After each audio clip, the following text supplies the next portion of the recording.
The oxygen masks dropped as the plane lurched violently to one side. Through the chaos, 11-year-old Zara Morgan remained strapped in her wheelchair in the middle of the aisle, abandoned by flight attendant Vanessa Winters, who had just minutes earlier mocked her disability and dark skin. Now, as passengers scrambled for safety, Zara's mother Amara lay unconscious 3 rows back, and no one was coming to help. "You're on your own, special needs," Vanessa had sneered before walking away. With trembling hands, Zara reached for her emergency medical alert button, knowing she had exactly 47 seconds before her next seizure hit. Would anyone save her before the plane's rapid descent turned deadly? Before we begin this shocking, true story, let me know where you're watching from in the comments. If you believe in justice and standing up against discrimination, please hit that like button and subscribe to stay updated on more stories that expose the truth about racial injustice in America. Your support helps these important stories reach more people who need to hear them. 3 weeks earlier, Zara Morgan sat in her 7th grade science classroom, clutching the gold medal she had just won at the National Young Scientist competition. Her project on aerospace dynamics and flight stabilization systems had impressed the judges so much that one of them, a retired NASA engineer, had personally told her she had a future at the space agency. The other students applauded politely, but Zara could see the surprise in their eyes. A black girl in a wheelchair wasn't who they expected to take home the top prize. Her teacher, Mrs. Calloway, beamed with pride, having mentored Zara for the past 2 years, recognizing her exceptional mind early on. "Mom, we actually get to go," Zara exclaimed that evening, watching her mother Amara count out the carefully saved bills from her emergency fund. As a single mother and nurse working double shifts at Chicago Memorial Hospital, Amara had been putting away money for 3 years for something special.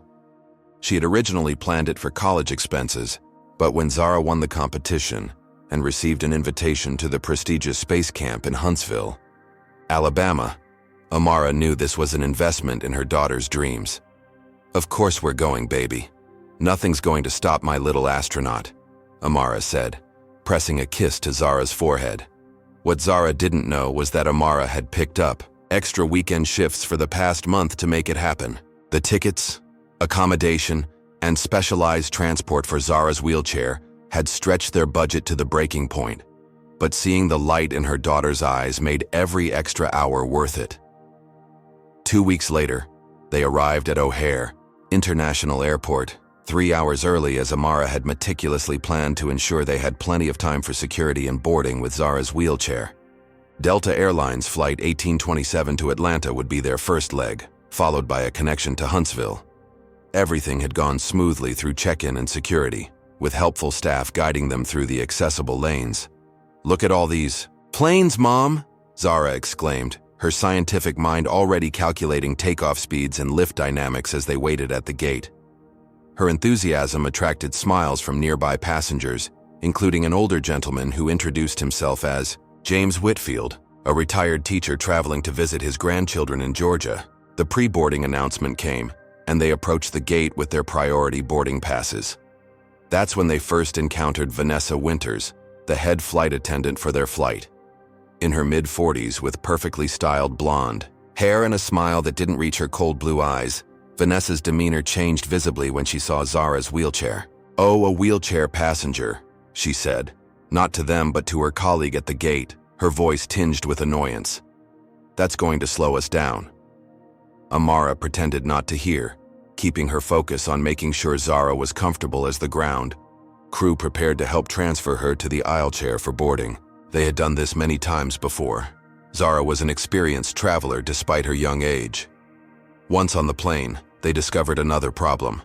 Their assigned seats were in row 14, near the bathroom, as Amara had specifically requested due to Zara's medical needs. But when they arrived at their row, the seats were occupied by a white family with 2 small children. "Excuse me, I believe these are our seats," Amara said politely, showing her boarding pass to the mother. "Oh, the flight attendant told us we could sit here since it's closer to the bathroom for our kids," the woman replied, looking genuinely confused. Vanessa appeared behind them, her voice crisp with authority. "Is there a problem here?" "Yes, these are our assigned seats," Amara explained. We specifically booked them because they're near the bathroom, which my daughter needs access to. Vanessa's eyes flicked between Amara and Zara, lingering disapprovingly on Zara's wheelchair. Those seats are reserved for people who really need them. I've reassigned you to row 29 at the back. But we do need them, Amara insisted, trying to keep her voice level. My daughter has cerebral palsy and requires proximity to the bathroom. That's why we booked these specific seats weeks ago. Look, Vanessa said, lowering her voice but not enough that others couldn't hear. These people have small children. Surely you understand. Those other seats will be fine for your situation. The way she said your situation carried unmistakable disdain. A few nearby passengers shifted uncomfortably, while others stared openly at the confrontation. I have medical documentation, Amara said firmly, producing a folder from her carry-on. And according to the Air Carrier Access Act, you cannot reassign seats that were specifically booked to accommodate a disability. Vanessa's smile tightened. There you go, playing the disability card. These people always want special treatment. She directed this comment to the surrounding passengers, as if seeking allies, but most avoided eye contact. It's not special treatment, Zara spoke up, her voice soft but clear. It's equal access. Vanessa's eyes narrowed at Zara's interjection. Children should speak when spoken to, she snapped, then turned to the family in their seats. I apologize for the confusion. It seems these passengers are insisting on their original seats. The family gathered their belongings, the mother looking embarrassed as they moved. We didn't know, she said quietly to Amara. We would never have taken them if we'd known. By now, a line had formed in the aisle, and frustrated sighs could be heard as the boarding process stalled. Amara felt everyone's eyes on them as she helped Zara transfer from the aisle chair to her seat, the whispers and stares making her daughter shrink into herself. Just as they were getting settled, a voice came from behind them. Is everything okay here? It was First Officer Marcus Chen, who had stepped out of the cockpit after hearing about a disturbance during boarding. Before Amara could answer, Vanessa interjected smoothly. Everything's fine, Marcus. Just a seating misunderstanding that's been resolved. Officer Chen glanced at Zara and Amara, seeming to sense the tension. He leaned slightly closer to them and said quietly, If you need anything during the flight, don't hesitate to let me know. We want all our passengers to have a comfortable journey. As he returned to the cockpit, Vanessa's expression hardened, momentarily before she resumed her practiced smile for the other boarding passengers. Zara clutched her mother's hand, whispering, Mom, she doesn't like us. Why doesn't she like us? Amara squeezed her daughter's hand, having had this conversation too many times before. Some people make judgments before they know a person's heart, baby, but we're going to have a great trip anyway. Nothing's going to stop us. Little did they know that this was just the beginning of a journey that would test not just their patience, but their very dignity and determination in ways they could never have imagined. An hour into the flight, the seatbelt sign finally turned off, and passengers began to move about the cabin.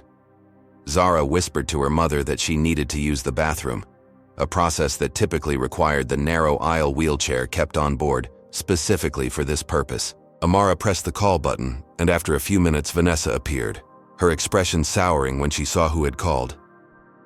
Yes? She asked curtly. My daughter needs to use the bathroom. Could we please have the aisle chair? Amara asked, politely. Vanessa looked down at Zara with barely concealed impatience. The aisle chair is currently unavailable. You'll have to wait. Unavailable? How can it be unavailable? It's required by federal regulations to be on board, Amara questioned, her nursing background making her well-versed in accessibility requirements.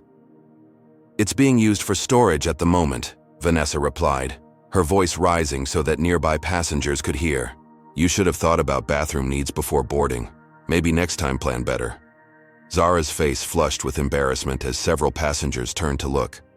Mom, it's okay, she whispered, though her discomfort was evident.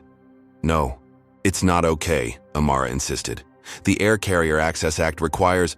Vanessa cut her off with a dismissive wave. I know the regulations.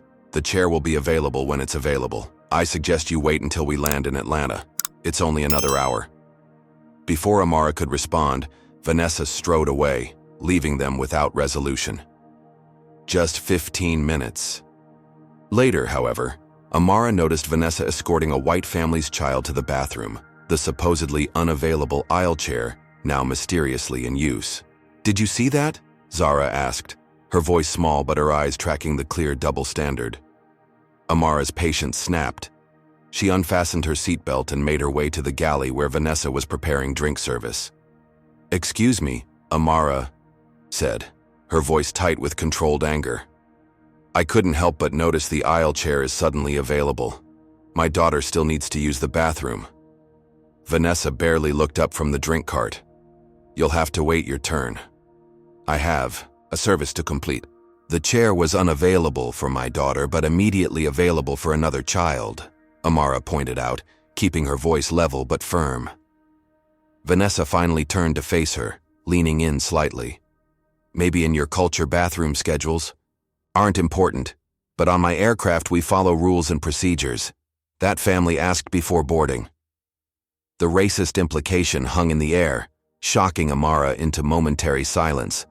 A few passengers nearby had heard, with reactions ranging from uncomfortable shifting to a few barely suppressed chuckles. "What's that supposed to mean, my culture?" Amara finally managed, her heart pounding. "I think you know exactly what I mean," Vanessa replied, her smile cold and professional. "Now please return to your seat or I'll have to report you for interfering with flight attendant duties." From 2 rows up, James Whitfield, the retired teacher they'd met at the gate, stood up. "Excuse me," he said, his voice carrying the authority of his decades in education. "I couldn't help overhearing. This woman's daughter clearly needs accommodation that you're providing to others. That's discrimination, plain and simple." Vanessa's expression hardened. "Sir, this doesn't concern you. Please return to your seat." "It concerns all of us when we witness injustice," James replied calmly. Other passengers were now openly watching the confrontation. "Are you threatening me, sir?" Vanessa asked loudly. "Because disrupting flight safety is a federal offense. I'll be sure to have authorities meet you in Atlanta if you continue." The threat hung in the air, effectively silencing further protest.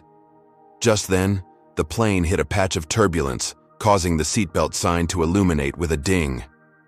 "All passengers must return to their seats immediately," Vanessa announced triumphantly, using the turbulence as an excuse to end the confrontation. As Amara made her way back to her seat, defeated for the moment, she heard whispers from other passengers. Some seemed sympathetic, while others muttered about playing the race card and special treatment. Back in their row, Zara looked up at her mother with eyes too wise for her 11 years. "The turbulence pattern is strange, Mom," she whispered. "It's not matching the normal atmospheric disturbance patterns for this flight path and altitude." "What do you mean, honey?" Amara asked, momentarily distracted from their situation by her daughter's analytical mind. It's coming in regular intervals, like someone's causing it on purpose," Zara explained, her brow furrowed. "Remember my science project on flight dynamics? This doesn't feel right." Amara stroked her daughter's hair, about to gently dismiss the concern as scientific curiosity, when she noticed Officer Chen walking through the cabin, checking on passengers during the turbulence. He paused briefly near their row, making brief but meaningful eye contact with Amara that seemed to convey both apology and concern. "What would you do if you were in Amara's situation, facing such blatant discrimination?" Comment: Number 1. If you think she should file a formal complaint with the airline after landing. Or, Number 2, if you believe she should confront Vanessa more directly about her behavior. Don't forget to hit the like button if you stand against racism and discrimination. And subscribe for more stories that shine a light on these important issues. How far do you think Vanessa will go to make this family's journey miserable? And what secrets might be hiding behind those unusual turbulence patterns Zara noticed? The situation is about to escalate in ways nobody on that plane could possibly anticipate. When Flight 1827 finally touched down in Atlanta, Amara felt a wave of relief, thinking the worst was behind them. That relief was short-lived. As passengers began to deplane, Vanessa's voice came over the intercom. Wheelchair passenger in row 14, please remain seated until all other passengers have deplaned and specialized assistance can be provided. This was standard procedure, but what wasn't standard was what happened next. After every other passenger had left, including James Whitfield, who gave them an encouraging nod on his way out, they sat waiting and waiting. 15 minutes passed with no sign of the aisle chair or assistance.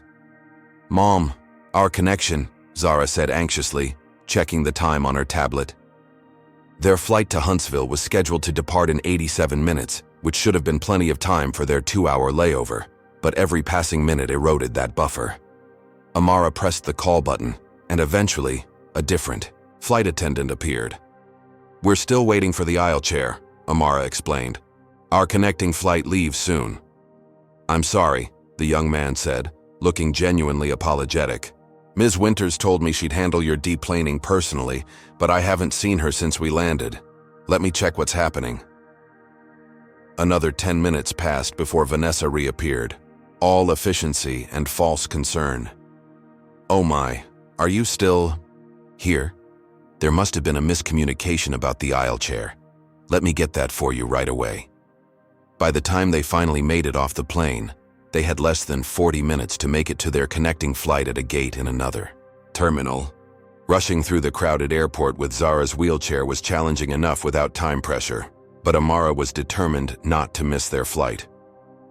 When they arrived at the gate for their Huntsville connection, breathless and stressed, the gate agent delivered the bad news. "I'm sorry, but final boarding was completed 5 minutes ago. The jetway is closed." "But we had a connecting flight reservation," Amara protested.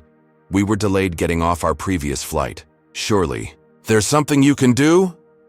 The gate agent tapped at her computer. "I can rebook you on the next flight to Huntsville, which departs at 8:45 p.m. It was currently just past noon. But I see there's another issue, your checked luggage." "What about our luggage?" Amara asked, a sinking feeling in her stomach. "It appears it's been misrouted," the agent said, choosing her words carefully. "According to the system, it's been sent to Birmingham." "Birmingham? But that's in a different state," Amara exclaimed. "My daughter's medications are in that luggage. We need those bags." "I understand, ma'am. Let me connect you with our baggage services department," the agent said, directing them to a customer service counter in yet another terminal. After another harried journey across the airport, they found themselves facing Theodore Williams, a customer service representative whose initial friendliness faded as soon as he pulled up their reservation. "Morgan, party of 2 from Chicago," he confirmed, his expression changing subtly. "Let me just make a quick call to verify some information." He stepped away with the phone, but not quite far enough that Amara couldn't hear snippets of his conversation. "Yes, Ms. Winters. I understand. Difficult passengers. Yes, I'll handle it." When he returned, his demeanor had completely changed. "Unfortunately, your luggage won't be available until tomorrow morning at the earliest.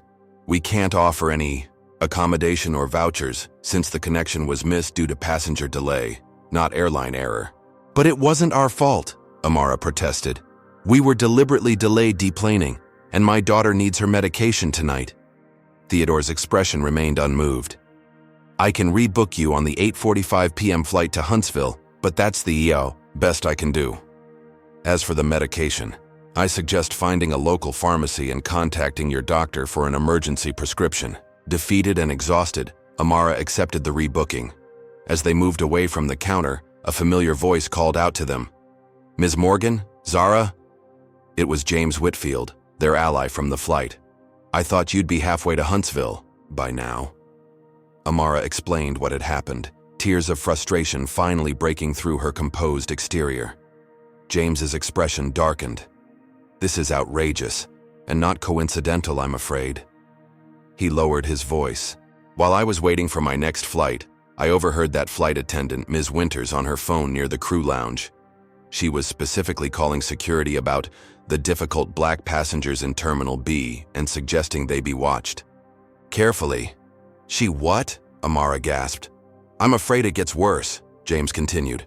"I've spent 40 years in education, including serving as a diversity coordinator. What you're experiencing is textbook discrimination, and I suspect it's not. The first time Ms. Winters has done this, he helped them file a formal complaint with the airline's customer service department, using his knowledge of regulations and policies to ensure it was properly documented.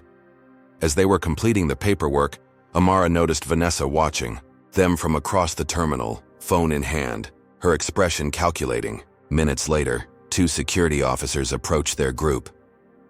"Excuse me, ma'am," one of them addressed Amara. "We need to speak with you regarding a report of disruptive behavior on your recent flight." James stood up immediately. "Officers, I was on that flight, and I can assure you there was no disruptive behavior from these passengers. Quite the opposite, in fact." "And you are?" the security officer asked. "James Whitfield, retired Executive Vice President of Operations for American Airlines and current board member of the Aviation Safety Foundation," he replied calmly, producing a business card from his wallet. The effect was immediate. The officers exchanged glances, suddenly less certain. "We're just following up on a report," the second officer said more diplomatically. "But if you're vouching for these passengers, Mr. Whitfield, we can consider this matter resolved." As the officers departed, Amara noticed Vanessa still watching from a distance, her expression now one of poorly concealed rage. James followed Amara's gaze and frowned. "I don't think she's going to let this go," he warned. "People like that, when they feel their authority is challenged, especially by those they consider beneath them, they can become dangerous." "What are we supposed to do?" Amara asked, feeling overwhelmed. "We're stuck here for 8 hours. Zara's medication is on its way to Alabama, and this woman seems determined to make our lives miserable. For now, stay in public areas where there are plenty of witnesses," James advised. "Document everything. And I'll make some calls. I may be retired, but I still have friends in the industry." As James stepped away to make his calls, Zara tugged on her mother's sleeve. "Mom," she whispered, her eyes wide with worry, "I think she's following us." Amara turned to see Vanessa disappearing behind a column, still watching them. A chill ran down her spine as she realized this was no longer just about one uncomfortable flight. Something more sinister was unfolding, and they were trapped in an airport with nowhere to go for the next 8 hours. With 8 hours to kill before their rescheduled flight, Amara and Zara found a quiet corner of the Atlanta airport food court, as far from their original gate as possible. James had reluctantly left for his own connection, but had insisted on exchanging phone numbers and promised to follow up on their complaint.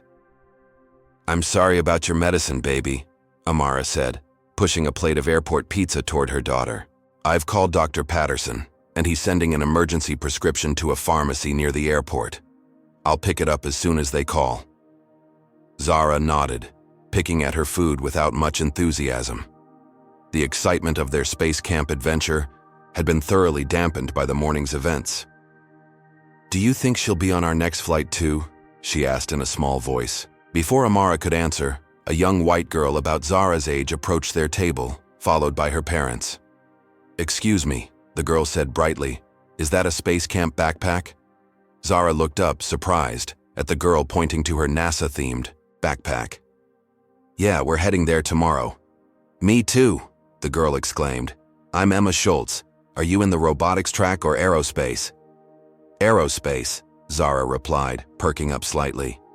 "I did a project on flight stabilization systems." Emma's eyes widened. "No way, I've been working on orbital mechanics." "We're totally going to be in the same group," the girl's parents approached with warm smiles. "I'm Dr. Richard Schultz, and this is my wife, Dr. Caroline Schultz," the father introduced themselves. Richard was tall, with kind eyes behind wire-rimmed glasses, while Caroline had the confident bearing of someone used to commanding a room. "Zara Morgan," Amara introduced herself. "And this is my daughter, Zara." "Mind if we join you?" Caroline asked. "Sounds like our daughters are going to be camp buddies." As they settled at the table, Emma and Zara quickly fell into animated conversation about space science, NASA missions, and their expectations for camp. For the first time since the flight, Zara was smiling, her natural enthusiasm returning. Meanwhile, the adults exchanged pleasantries. Richard was a cardiothoracic surgeon, while Caroline was a professor of astrophysics at MIT, currently on sabbatical to write a book. We're actually on the same delayed flight to Huntsville, Richard mentioned. 8:45, right? We missed our earlier connection too. You missed your connection? Amara asked, surprised. What happened? Richard shrugged. Mechanical delay on our inbound flight from Boston. These things happen, but they gave us meal vouchers and access to the lounge while we wait. They didn't offer us anything, Amara said, the disparity striking her immediately. Caroline frowned. That's odd. It's standard procedure for delays over 4 hours. Hesitantly, Amara began sharing their experience, starting with Vanessa's behavior on the flight and the subsequent problems with deplaning in their luggage. As she spoke, the Schultzes' expressions grew increasingly concerned. That's outrageous, Caroline said when Amara finished. Have you filed a complaint? Yes, with the help of another passenger, but I'm not sure it will go anywhere, Amara admitted. Richard's face had darkened. This is clearly discriminatory treatment. You should be documenting everything. He pushed his untouched meal vouchers across the table. Please use these. It's the least we can do. Oh, I couldn't, Amara protested. We insist, Caroline said firmly. And Richard, why don't you make that call to Stephen? He's still on the airline's board of directors.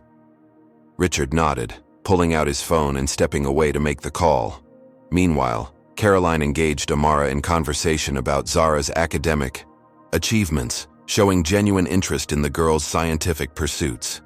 Emma was equally impressed when Zara explained her competition-winning project. You designed a new stabilization system? That's genius-level stuff. It's just physics, Zara said modestly, though she couldn't hide her pride. I've been reading aerospace engineering textbooks since I was 8. She taught herself calculus. At 9, Amara added, the proud mother momentarily overshadowing the stressed traveler. Richard returned, his expression serious. Stephen is looking into the situation. He's concerned about what I've told him. Apparently, there have been other complaints of a similar nature, though nothing that's gained traction. Just then, Amara spotted a familiar blonde head moving through the food court. Vanessa Winters was approaching, now accompanied by an older man in a Delta management uniform with a nameplate reading, Conrad Phillips, Supervisor. That's her, Amara whispered, tension returning to her body. Ms. Morgan, Conrad called out as they approached. I understand there was some unpleasantness on your flight this morning. That's putting it mildly, Amara replied, straightening in her chair. Vanessa here has explained the situation, Conrad continued, his tone patronizing. Apparently, there was a misunderstanding about seating arrangements, and you became aggressive. Aggressive? Amara repeated incredulously. I simply asked for the accommodations we were entitled to by law. She threatened me, Vanessa interjected, her voice trembling in a performance of victimhood that would have impressed Broadway directors. Made me feel unsafe in my own cabin. The Schultzes exchanged glances, clearly not buying this narrative. That's absolutely false, Amara stated firmly. There were dozens of witnesses, including Mr. Whitfield, who helped us file our complaint. Conrad's expression tightened slightly at the mention of a complaint.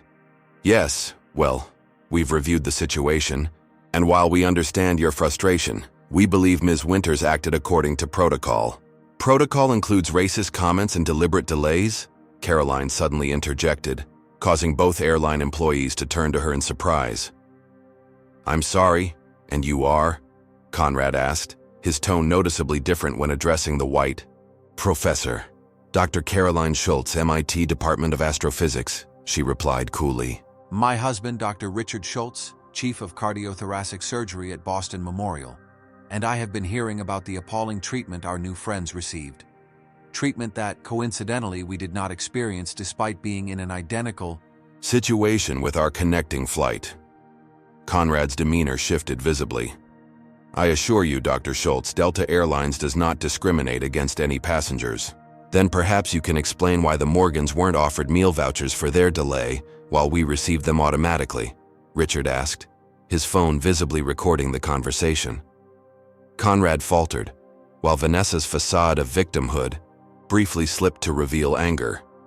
There must have been a system error, Conrad finally said. We'd be happy to offer Ms. Morgan a voucher now. And their luggage being sent to the wrong city? Caroline pressed.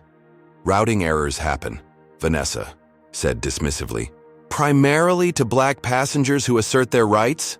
Richard asked pointedly. The confrontation was drawing attention from nearby tables. Conrad, clearly uncomfortable with the public scrutiny, pulled out a voucher from his pocket. Ms. Morgan, please accept this $100 flight credit as a gesture of goodwill for any inconvenience.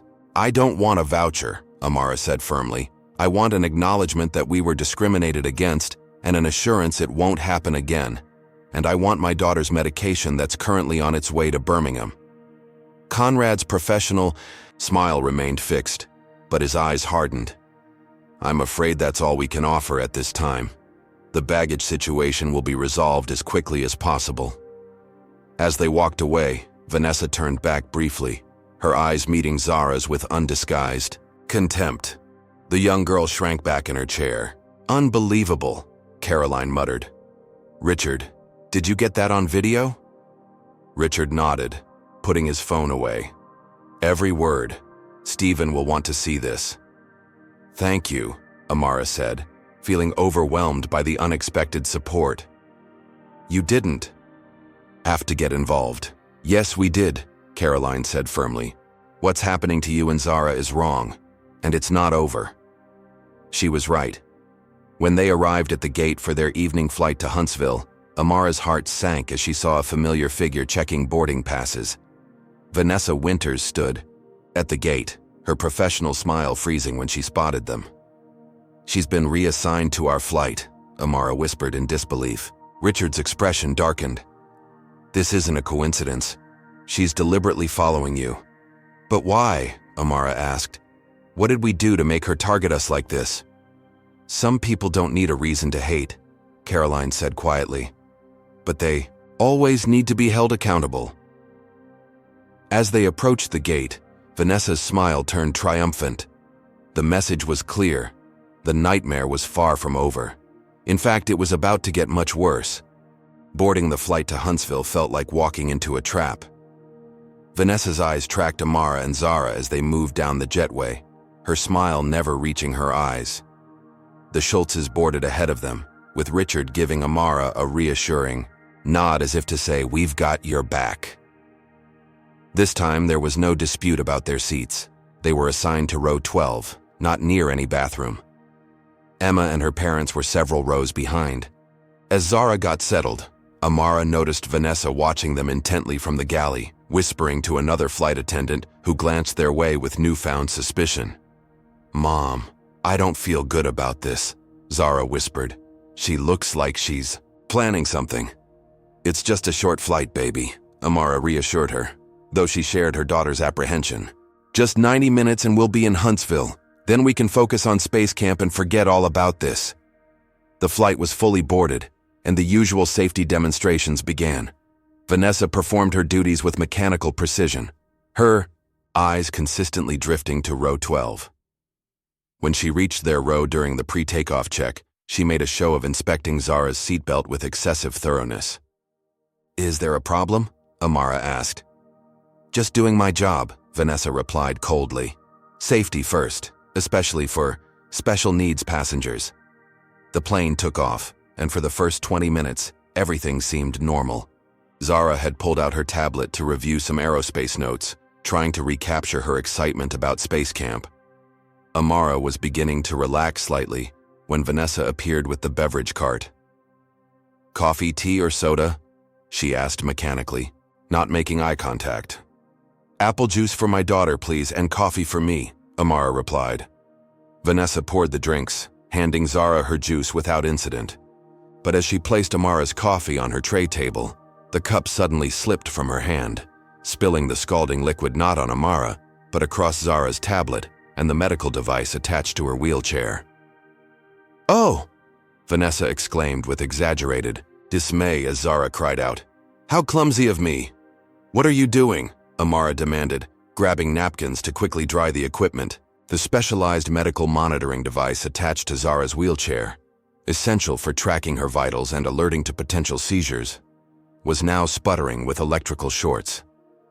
It was an accident, Vanessa said loudly enough for nearby passengers to hear, but her eyes told a different story.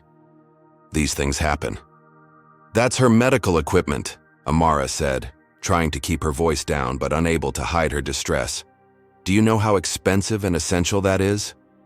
You shouldn't have placed it where drinks are served, Vanessa replied dismissively. The airline can't be held responsible for improperly stored personal items. Zara was fighting back tears, both from the shock and from watching her tablet, containing all her carefully prepared space camp notes and projects, sputter and die from the liquid damage. This was deliberate, Amara said, her voice shaking with anger. You've been targeting us from the moment we boarded in Chicago. Vanessa's expression hardened. Are you accusing me of something, Ms. Morgan? Because that sounds like a threat to me, and threatening a flight attendant is a federal offense that could result in this flight being diverted and you being removed in handcuffs. The neighboring passengers were now openly watching the confrontation. Some looked uncomfortable, others curious, and a few were already taking out their phones to record. I'm not threatening anyone, Amara clarified firmly. I'm stating a fact. You damaged my daughter's medical equipment and her personal property. Mom, Zara tugged at her sleeve, distress evident in her voice. My emergency meds, they were in my checked luggage. The realization hit Amara like a physical blow. Without the monitoring equipment working properly, and without Zara's emergency anti-seizure medication that had been in their checked bags, now somewhere in Birmingham, they were in a potentially dangerous situation. My daughter needs medical attention, Amara stated, trying to keep her voice calm. Her monitoring equipment is damaged, and her medication was in our checked luggage that your airline misrouted. I'm sure she's fine, Vanessa dismissed with a wave. Some kids just like the attention. From a few rows back, Caroline Schultz stood up. Excuse me, I'm a doctor. Perhaps I can help? Vanessa immediately blocked the aisle. Please return to your seat, ma'am. The seatbelt sign is on. It's not on, Caroline pointed out, gesturing to the unlit sign. And I'm offering medical assistance to a child in potential distress. We have protocols for medical emergencies, and this isn't one, Vanessa insisted. Return to your seat, or I'll have to report you as an unruly passenger. Caroline stood her ground. As a medical professional, I'm informing you that this child may need attention. Refusing to allow medical assistance could be considered negligence. The standoff continued until Zara suddenly stiffened in her seat, her breathing becoming irregular. Mom, she gasped. I think it's starting. Amara recognized the signs immediately, the prelude to one of Zara's seizures. Without the monitoring, equipment to give precise warnings, and without her medication to prevent it, they had minutes at most. My daughter is having a medical emergency, Amara announced loudly. She needs her medication now. Several passengers now had their phones out, recording the escalating situation. Vanessa, suddenly aware of the optics, switched tactics. Ladies and gentlemen, we have a minor medical situation, she announced smoothly. Everything is under control. Please remain in your seats. Behind her, Zara's condition was visibly deteriorating. Amara, drawing on her nursing training, had moved her daughter to a safer position, clearing the area around her. Is there a doctor on board? Amara called out desperately. Before Caroline could respond again, the plane's intercom crackled to life. This is Captain Jackson. We've been informed of a medical situation on board. If there are any medical professionals among the passengers, please identify yourselves to the cabin crew. Vanessa grabbed the intercom handset. Captain, the situation is under control. It appears to be a passenger seeking attention, possibly to disrupt the flight. Even as she spoke, Zara began experiencing a small seizure. Passengers gasped, and the recording phones multiplied. That child is having a seizure, someone shouted. Let the doctor help her. This is outrageous, another added. Richard Schultz pushed past Vanessa, followed by Caroline. We're doctors, he stated firmly, and we're helping this child, with or without your permission. Vanessa found herself surrounded by increasingly angry passengers, her authority crumbling as the evidence, of her negligence played out before dozens of witnesses and cameras. With nowhere to hide, she retreated to the galley, picking up a phone to presumably call the cockpit. Caroline knelt beside Zara, checking her vital signs while Richard spoke calmly to Amara. "Has this happened before? What medication does she normally take?" "Lorazepam," Amara replied, her nurse training kicking in despite her maternal panic. 2 milligrams. It's in our checked bags that were sent to Birmingham. Emma had come forward as well, holding her mother's hand tightly as she watched her new friend in distress. "Will she be okay?" she asked tearfully. "We'll make sure of it," Caroline assured her daughter, though her expression was grave as she turned to Amara. "The seizure is mild, but without her medication, it could escalate," Amara finished the thought. The plane began its descent into Huntsville, the pilot announcing they were being given priority landing due to the medical emergency on board. Vanessa remained in the galley, her earlier confidence replaced by visible nervousness as she watched passengers sending video, clips and messages before the landing. As the plane touched down, Amara cradled her daughter, who was now conscious but disoriented after the small seizure had passed. "You're okay, baby," she whispered. "We're landing now. Help is coming." Emergency medical personnel were waiting as the aircraft arrived at the gate. Unlike in Atlanta, this time there was no delay in deplaning. With Vanessa nowhere to be seen, other flight attendants efficiently assisted in getting Zara safely off the plane and into the care of the waiting paramedics. As they were wheeled toward the terminal, Amara looked back to see the Schultzes following close behind, along with several passengers still recording with their phones. In the jetway entrance stood Vanessa, her face a mask of barely controlled fury as she watched her actions being documented and shared in real time. The medical team quickly stabilized Zara, and one of the paramedics mentioned that they had already received calls from concerned passengers about a child needing specific medication. "We've got lorazepam ready," the paramedic assured Amara.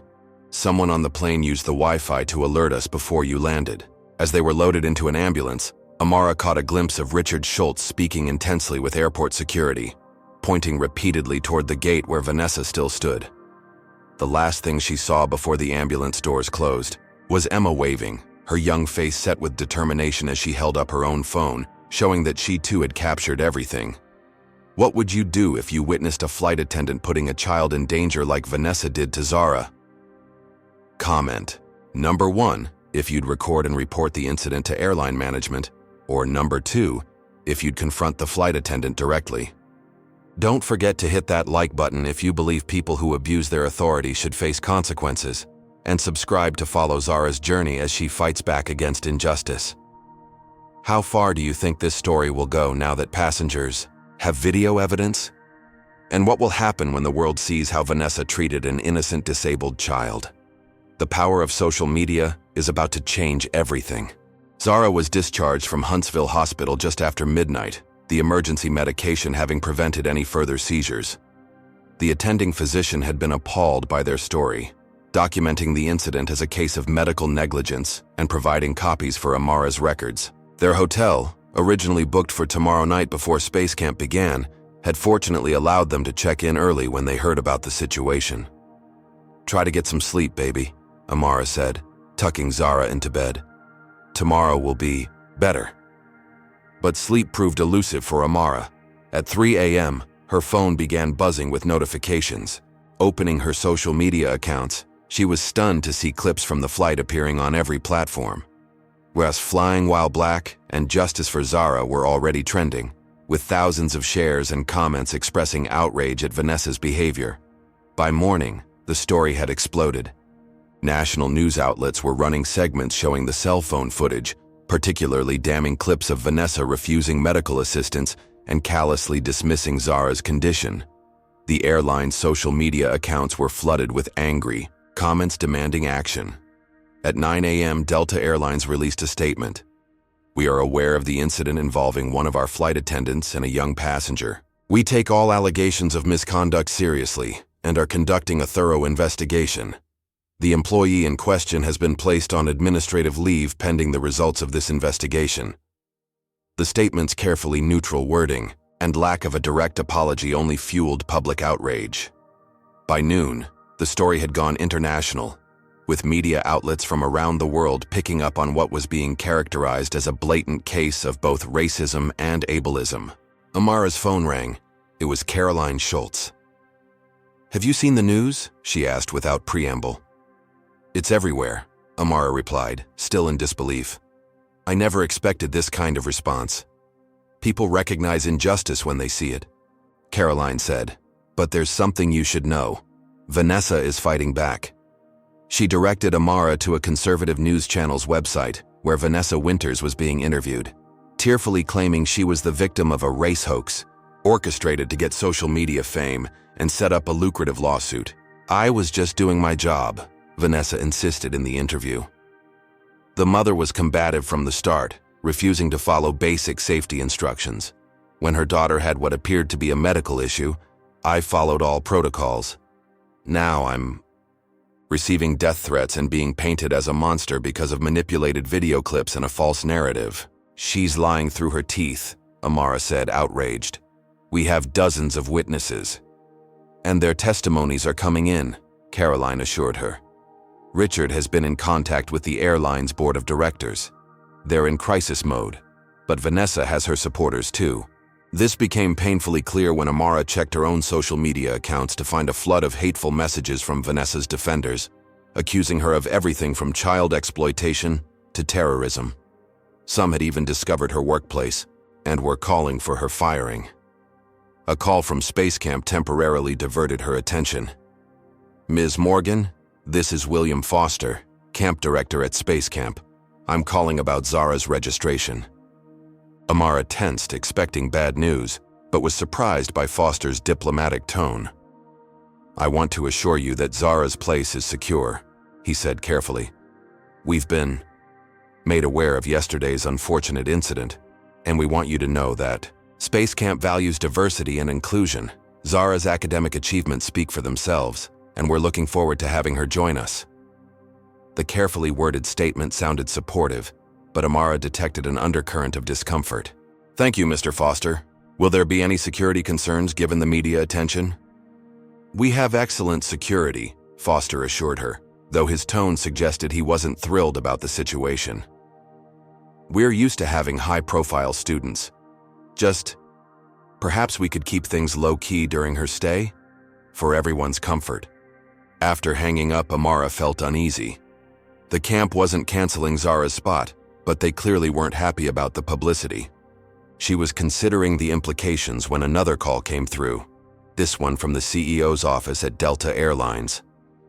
"Ms. Morgan, Robert Kingsley, CEO of Delta. I wanted to personally extend my deepest apologies for your experience on our flights yesterday. What happened was unacceptable and does not reflect our company values." The apology sounded sincere, but the follow-up revealed the true purpose of the call. "Our legal team would like to arrange a meeting to discuss a resolution that would be satisfactory to all parties involved. Perhaps we could put this unfortunate incident behind us." "By resolution, you mean a settlement with a non-disclosure agreement?" Amara clarified, her years of dealing with hospital administration making her adept at reading between the lines. "We would want to make things right," Kingsley replied smoothly, neither confirming nor denying. "For you and your daughter." When Zara woke up later that morning, Amara tried to shield her from the social media storm, but it proved impossible. Zara's own school friends were messaging her about the videos, and news vans had already discovered their hotel. "Mom, I don't want to be famous for this," Zara said, overwhelmed by the attention. "I just wanted to go to Space Camp." "I know, baby, and you will," Amara promised, though she wasn't entirely sure how they would navigate the media circus that awaited them. A text message from Emma brought welcome news. The Schultz family had arrived at the same hotel and invited them for breakfast. In the restaurant, safely away from the reporters gathering outside, Richard updated them on the situation. "The airline is in full damage control mode," he explained. "My contact on the board says they've never seen anything like this. The video of Vanessa refusing medical help has been viewed over 20 million times in less than 10 hours. What about Vanessa? Is she really receiving threats?" Amara asked, concerned despite everything. She's playing the victim card hard, Caroline said. And unfortunately, it's working in certain circles. The story is being politicized, with conservative media casting doubt on your account, and liberal media holding it up as an example of systemic racism. We just wanted to go to space camp, Amara repeated her daughter's sentiment, feeling overwhelmed. And you will, Richard said firmly. Emma is so excited to have Zara in her group. We've arranged for private security to accompany you both to and from the camp daily. No reporters will bother you there. You didn't have to do that, Amara protested. Yes, we did, Caroline said simply. This is bigger than just one bad flight attendant now. This is about standing up against discrimination in all its forms. As they finished breakfast, Amara's phone buzzed with a news alert. The headline made her stomach drop. Flight attendant in viral video returns to work. Airline cites insufficient evidence of wrongdoing. Despite the dozens of witnesses, despite the video evidence, despite everything, Vanessa Winters was being protected. The statement from her union representative claimed she would be back in the skies within a week. After a brief cooling-off period, they're not going to fire her, Amara realized. They're just waiting for the story to die down. Richard's expression darkened. Not if we have anything to say about it. As they left the restaurant, Emma hugged Zara tightly. Don't worry, she whispered. My dad knows important people. They won't get away with this. Looking at her daughter embracing her new friend, Amara felt a complex mixture of emotions. Pride in Zara's resilience, gratitude for their unexpected allies, but also deep apprehension. This was no longer just about one terrible flight experience. They had inadvertently stepped into a much larger battle, one with forces aligned against them that they were only beginning to comprehend. And somewhere in the city, Vanessa Winters was watching the coverage, planning her next move, more dangerous than ever now that she had been publicly humiliated. The thought sent a chill down Amara's spine. Something told her that the worst was yet to come. The next morning, Amara and Zara arrived at the U.S. Space and Rocket Center for the start of space camp, accompanied by the private security guard the Schultz family had arranged. The imposing Saturn V rocket that towered over the complex would normally have filled Zara with awe, but today she seemed withdrawn, her usual enthusiasm dampened by the events of the past 48 hours. You don't have to do this if you're not feeling up to it, Amara said gently as they approached the registration desk. We could go home, try again another time. Zara squared her shoulders, a flash of determination crossing her face. No, I've been waiting for this my whole life. I'm not letting her take this from me, too. At registration, they were greeted with professional courtesy, though Amara couldn't help noticing the whispers and glances from staff who clearly recognized them from the news. They were directed to the welcome orientation in the main auditorium, where dozens of excited children and their parents were gathering. Emma spotted them immediately, waving enthusiastically from the front row where she sat with her parents. The Schultzes had saved seats for them, creating a small island of support in what felt like uncertain territory. As they settled in, the camp director, William Foster, took the stage.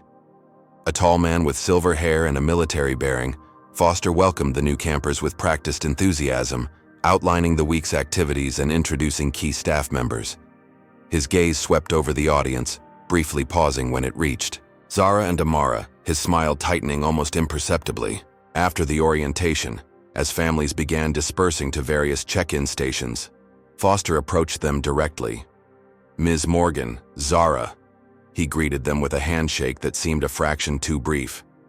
Could I have a word in private? In Foster's office, away from the bustle of orientation, his demeanor changed. Ms. Morgan, I want to be direct with you. While we welcome Zara's participation based on her impressive academic credentials, I'm concerned about the attention your situation has attracted. What exactly are you concerned about, Mr. Foster? Amara asked carefully. Space Camp has a sterling reputation that we've built over decades, Foster explained, his tone measured. We host children from all backgrounds, including those from politically connected families and the children of NASA executives. The media circus surrounding your incident could be disruptive to the educational experience of all our campers. Amara felt her defenses rise. My daughter was discriminated against and medically endangered. That's not a situation or an incident. It's a crime. Foster's expression hardened slightly. I'm not disputing your experience, Ms. Morgan. I'm simply concerned about its impact here. Perhaps Zara might be more comfortable withdrawing and returning another time, when things have settled down. Are you asking us to leave? Amara asked incredulously. I'm suggesting it might be in everyone's best interest, Foster clarified. Of course, we would provide a full refund. Before Amara could respond, a knock at the door interrupted them. It was Dr. Caroline Schultz, her timing suspiciously perfect. I'm sorry to interrupt, Caroline said, though her expression suggested she wasn't sorry at all. Emma is waiting for Zara to join their aerospace engineering group. They're being assigned project partners now. Foster's expression flashed with annoyance before settling back into professional neutrality. Dr. Schultz, I was just discussing some concerns with Ms. Morgan. I overheard, Caroline interrupted coolly. And as a major donor to this facility's STEM education fund, I'm concerned about what I'm hearing. Suggesting that a qualified student withdraw because she was the victim of discrimination seems contrary to Space Camp's stated values of inclusion. The mention of her donor status had an immediate effect on Foster. I assure you, Dr. Schultz, I was merely expressing concern for Zara's comfort given the media attention. Zara will be perfectly comfortable pursuing her passion for aerospace engineering, Caroline stated firmly, and I'll be personally monitoring the situation to ensure that's the case.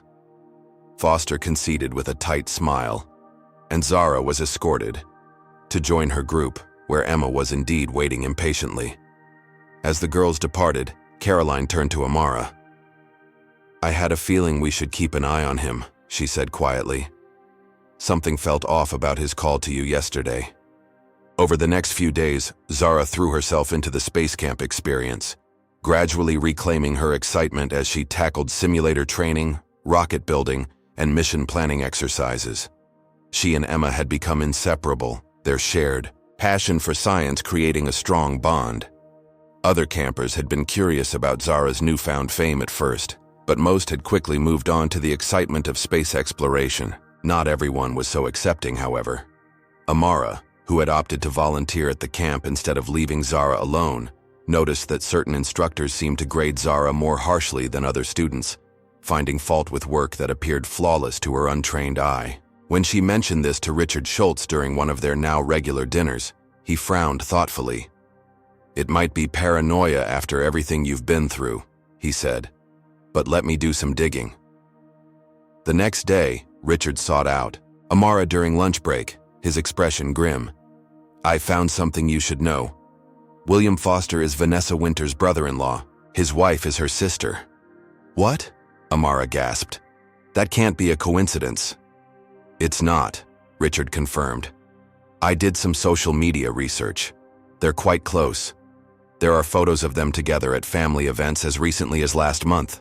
This revelation cast Foster's attempt to remove Zara from the camp in a sinister new light. It wasn't about media disruption, it was personal. Despite this discovery, Zara continued to excel. Her project for the camp's final competition, an innovative design for improving emergency evacuation systems in space habitats, was drawing attention from actual NASA engineers who served as guest judges. Her instructor, Dr. Patel, one of the few staff members who had been consistently fair, privately told Amara that it was one of the most impressive designs he'd seen from a camper in years. The night before the final presentations, Zara stayed late in the engineering lab, putting the finishing touches on her prototype with Emma's help. When they finally returned to their dormitory, Zara was bubbling with excitement. Mom, Dr. Patel thinks my design could actually be implemented in future habitats. He's going to introduce me to the lead engineer from Marshall Space Flight Center tomorrow. Amara hadn't seen her daughter this animated since before their disastrous flight. I'm so proud of you, baby. Get some sleep now. Tomorrow's your big day. But when they arrived at the lab the next morning, chaos awaited them. Zara's project, the prototype, the detailed plans, the presentation materials, was gone. Her designated workspace had been completely cleared out. Where's my project? Zara asked in panic, searching desperately around her station. It was right here last night. Dr. Patel was equally baffled. Security locks the lab at 10 p.m. No one should have been able to enter without authorization. A security review was hastily arranged, but the lab's camera footage for the crucial hours between 10 p.m. and 6 a.m. had been accidentally erased during a system maintenance check. Foster appeared, expressing what sounded like rehearsed concern. "This is most unfortunate," he said, his sympathy not reaching his eyes. "Perhaps it was mistakenly discarded by the cleaning staff. Without your project, I'm afraid you won't be able to participate in today's judging." Emma, standing protectively beside Zara, suddenly spoke up. "She can use my backup materials. We were working together last night, and I saved copies of all her designs on my tablet." Foster's expression flickered with annoyance. "That would constitute outside help, which is against competition rules." "Actually," Dr. Patel interjected, "the rules allow for collaboration during the design phase. Only the final execution must be individual work. If Zara can reconstruct her project using her own backed-up designs, that's perfectly within the guidelines." What followed was an incredible display of solidarity. Emma offered her tablet with the saved files. Other campers, moved by Zara's situation, volunteered materials, and help. Dr. Patel rearranged the presentation schedule to give Zara extra time. Through the night, with Amara, the Schultzes, and several new friends helping, Zara recreated her project. By morning, exhausted but triumphant, she had a functioning prototype ready for judging. Foster, who had clearly expected her to withdraw, was visibly displeased when she appeared at the competition. The judging began, with each student presenting their projects to a panel that included NASA engineers, space camp instructors, and Foster himself. When Zara's turn came, she rolled her wheelchair to the front with confidence, her voice clear and strong as she explained her emergency evacuation system designed specifically to assist disabled astronauts in crisis situations. The NASA judges were visibly impressed, asking detailed technical questions that Zara answered with expertise beyond her years.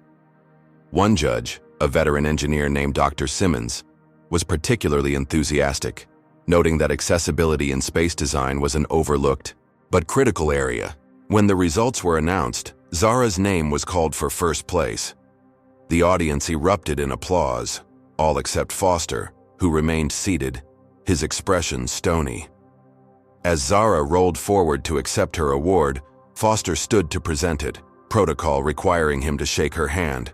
In full view of everyone, including several recording phones, he hesitated before extending his hand in a perfunctory gesture, barely touching her fingers before withdrawing quickly. The moment was not lost on the audience, nor on the NASA officials present. Dr. Simmons, who had been preparing to offer Zara a special mentorship opportunity, watched the interaction with narrowed eyes. Later, as the ceremony concluded, he approached Amara. "Ms. Morgan, your daughter has extraordinary talent," he said sincerely, "but I'm concerned about what I just witnessed." "That was not the space camp welcome, I know." Amara sighed. "It's been a challenging week. The camp director is related to the flight attendant from the incident you may have heard about." Dr. Simmons raised an eyebrow. "Is that so? Interesting." He handed her his business card. "Please have Zara contact me directly about the mentorship program. I'd like to work with her regardless of any institutional politics." As they packed to return to their hotel that evening, Amara felt a complex mix of emotions. Pride in Zara's achievement and resilience, gratitude for the allies they'd found, but also a deep concern. The connection between Vanessa and Foster confirmed her suspicion that they were facing something more organized than one prejudiced flight attendant. There were networks at work, people in positions of power protecting each other. Zara, clutching her first-place medal, seemed to read her thoughts. "It's not over, is it, Mom?" Amara pulled her daughter into a tight hug. "No, baby. I'm afraid it's just beginning." 3 days after Zara's triumph at space camp, just as they were preparing to return to Chicago, a courier delivered an envelope to their hotel room. Inside was a legal notice. Vanessa Winters was suing Amara and Zara Morgan for defamation, seeking $5 million in damages for irreparable harm to her professional reputation and emotional distress resulting from false accusations and manipulated social media content. Amara stared at the document in disbelief. She's suing us? After what she did? The lawsuit claimed that Amara had orchestrated the entire incident to create a viral moment and set up a lucrative discrimination lawsuit against the airline. Characterized Zara's medical episode as theatrics coached by her mother, and cited expert opinions questioning whether Zara's condition required the accommodations Amara had demanded. "This is insane," Amara said, hands shaking as she read. "We have video evidence, we have witnesses, we have medical documentation." A call to Richard Schultz confirmed what Amara already suspected. This was a strategic counterattack. "It's a common tactic," Richard explained grimly. "File a lawsuit first, control the narrative, force you to spend resources defending yourself instead of pursuing your own case. But how can she afford this? Flight attendants don't make enough to pursue multi-million-dollar lawsuits." "She's not paying for it," Richard said. "My contacts at the airline say that while they're publicly claiming neutrality, certain executives are quietly backing Vanessa with legal resources. They're afraid of the precedent your case could set." The news got worse. That afternoon, Amara received an email from her supervisor at Chicago Memorial Hospital. "In light of recent events and the negative publicity surrounding your social media activities, the hospital administration has decided to conduct a review of your position.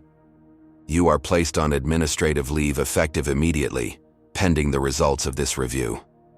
"They're firing me?" Amara said aloud to the empty hotel room, Zara having gone for a final visit with Emma before their departure. "For what? Being discriminated against?" A quick call revealed the disturbing connection. The chairman of the hospital board was a golfing buddy of Robert Kingsley, Delta's CEO. The message was clear: back down or lose everything. The final blow came that evening.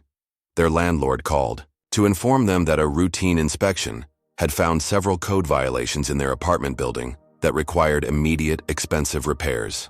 All tenants would need to vacate for at least 30 days, with no guarantee of return. "This can't be happening," Amara whispered, sitting on the edge of the hotel bed as the full weight of the coordinated attack became clear. Without her job, without their home and now facing an expensive lawsuit, they were being systematically stripped of resources and stability. When Zara returned from her outing with Emma, Amara tried to put on a brave face, but her daughter was too perceptive. "What's wrong, Mom?" she asked immediately. "You've been crying." Amara considered shielding Zara from the truth but decided against it. They were in this together. She explained the lawsuit, her job situation, and their housing problem as gently as possible, watching Zara's expression shift from confusion to understanding to determination. "They're trying to scare us into giving up," Zara said with surprising clarity. "Like when Foster tried to get me to withdraw from the competition." "Yes, baby, and I'm not sure how we fight this. These people have resources and connections we don't." "But we have the truth," Zara insisted. "And we have the Schultzes and Mr. Whitfield and all those people online who supported us." As if on cue, Amara's phone rang. It was Caroline Schultz, calling with news that seemed almost too fortunate to be coincidental. "We've found someone who wants to help you," Caroline said without preamble. "His name is Elijah Washington. He's a civil rights attorney specializing in discrimination cases, and he's one of the best." "Caroline, I appreciate this, but I can't afford a lawyer right now. I've just been suspended from my job and—" "He's taking the case pro bono," Caroline interrupted. "He sees what's happening for what it is. A powerful corporation using its resources to silence a victim of discrimination. He's outraged, and he wants to fight." The next morning, they met with Elijah Washington in his hotel suite before their flights home. In his early 50s, with a commanding presence honed from decades in courtrooms, Washington had the careful speech of someone who weighs every word. "What's happening to you is not unusual, Ms. Morgan," he explained after reviewing their situation. "When individuals challenge powerful interests, those interests often respond with overwhelming force. They're betting you'll fold under the pressure." "It's working," Amara admitted. I don't know how we'll even keep a roof over our heads, let alone fight a legal battle." "That's where I come in," Washington said confidently. "I've been investigating Ms. Winters since your story broke. This isn't her first incident, just the first one that went viral." He opened a folder containing documentation of previous complaints against Vanessa Winters, dating back several years. Each followed a pattern. Minority passengers, especially those with disabilities or those who had requested special accommodations, reporting rude and discriminatory treatment. In every case, the airline had quietly settled or dismissed the complaints. "They've been protecting her for years," Washington explained. "The question is why? A corporation typically doesn't risk its reputation to shield one mid-level employee, unless there's more at stake." The attorney's investigation had uncovered something else. A pattern of former employees who had filed complaints against Vanessa, suddenly retracting their statements after unexplained interventions. "Yesterday, I received a call from a former flight attendant who worked with Ms. Winters for 3 years, Washington continued. She described multiple instances of racist comments and discriminatory behavior. She agreed to sign an affidavit. But this morning she called back in tears, refusing to speak with me again. She was threatened, Amara guessed. "Almost certainly," Washington nodded. "But it confirms we're on the right track. They're scrambling because they know they're vulnerable." As they prepared to part ways, the Morgans to Chicago, the Schultzes to Boston, and Washington to his office in Atlanta, Richard pulled Amara aside. "There's something else you should know," he said quietly. "The airline has been making calls about settlement options." "Settlement?" Amara repeated. "They're suing us." "That's Vanessa's lawsuit, technically separate from the airline," Richard explained. "Behind the scenes, Delta is exploring a resolution that would make all of this go away. My contact on the board says they're prepared to offer a substantial sum." "How substantial?" Amara asked, her financial situation suddenly precarious. "7 figures, Richard replied. "But it would come with an aggressive non-disclosure agreement. You'd never be able to speak about what happened, and all the social media posts would have to be removed." The offer was tempting, especially given their circumstances. With that kind of money, they could secure their future, pay for Zara's college, buy a new home. But it would mean Vanessa and the airline escaping any real accountability. It would mean silence. "I need to think about it," Amara said honestly. "Zara's future has to come first." Back in Chicago, they found temporary housing in a small extended-stay hotel on the city's outskirts, a far cry from their comfortable apartment near the hospital. Zara returned to school, only to find that her viral fame had followed her. Some classmates were supportive, others uncomfortably curious, and a few parroted their parents' skepticism about the race card being played. Meanwhile, the media coverage was shifting.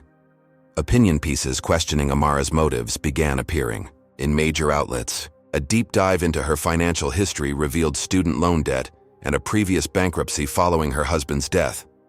Facts presented to suggest she might have fabricated the discrimination claims for financial gain.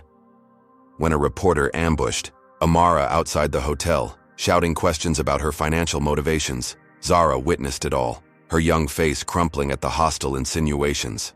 That evening, as they ate takeout food in their cramped hotel room, Zara asked the question Amara had been dreading. "Should we take the money, Mom? Make it all stop?" Before Amara could answer, her phone rang. It was Elijah Washington, his normally composed voice tight with controlled anger.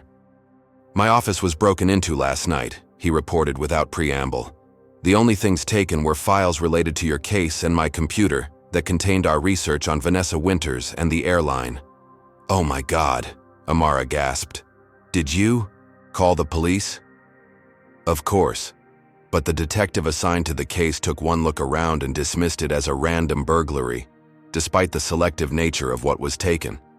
He claimed drug addicts were probably looking for electronics and just grabbed random papers.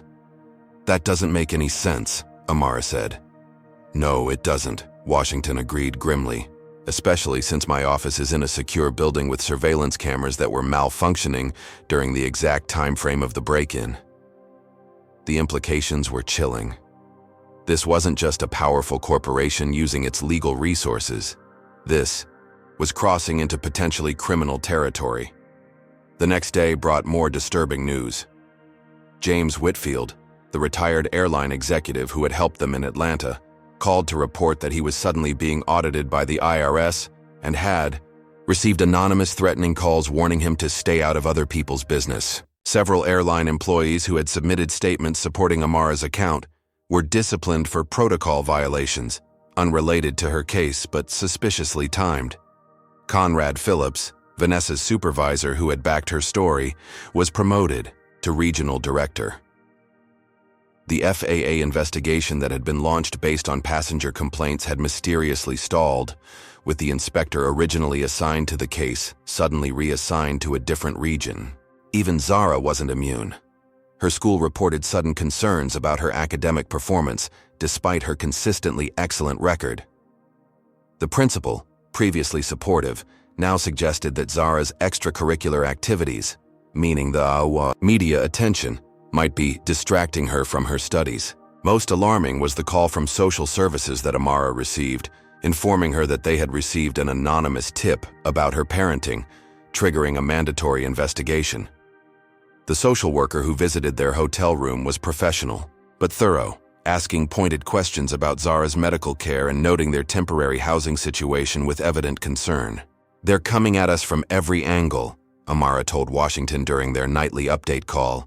"It feels like we're fighting ghosts. You can't see who's behind it, but they're everywhere." Washington had been researching the connections between the airline and various institutions now causing problems for the Morgans.